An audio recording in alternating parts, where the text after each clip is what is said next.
BNP chairperson Begum Khaleda জিয়ার শারীরিক অবস্থার সবশেষ খবর জানাতে রাজধানীর এভারকেয়ার হাসপাতাল থেকে যুক্ত হচ্ছেন সহকর্মী হাসিব পান্থ। হাসিব, বেগম খালেদা জিয়ার শারীরিক অবস্থা নিয়ে নতুন কি তথ্য আছে, আর মেডিকেল বোর্ডের সঙ্গে যে বৈঠক সেই বিষয়ে কি জানতে পেরেছেন?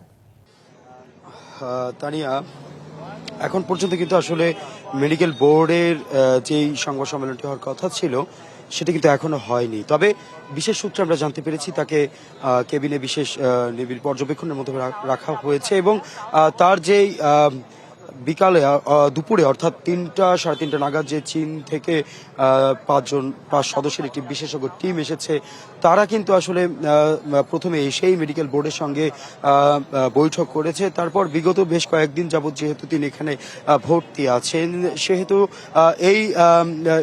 এই সময়টার যে রিপোর্টগুলো করা হয়েছে সেগুলো নিয়ে কিন্তু তারা আসলে তাদের পর্যবেক্ষণ করেছেন, আমরা বিশেষ সূত্রে জানতে পেরেছি। তবে দল থেকে কিন্তু আসলে বলা হচ্ছে যে বিশেষভাবে বিএনপি চেয়ারপারসন বেগম খালেদা জিয়ার অসুস্থতার বিভিন্ন অপতথ্য যেন না ছড়ানো হয়, এমনকি এই হাসপাতালের সামনে যেন নেতাকর্মীদের ভিড় না থাকে। তবে আজ দুপুর থেকে কিন্তু আমি দেখানোর চেষ্টা করছিলাম যে মন মানছে না এমন অনেক নেতাকর্মী কিন্তু যারা আছেন বা সাধারণ কর্মী যারা আছেন, তারা বিভিন্ন জেলা থেকে কিন্তু ছুটে এসেছে।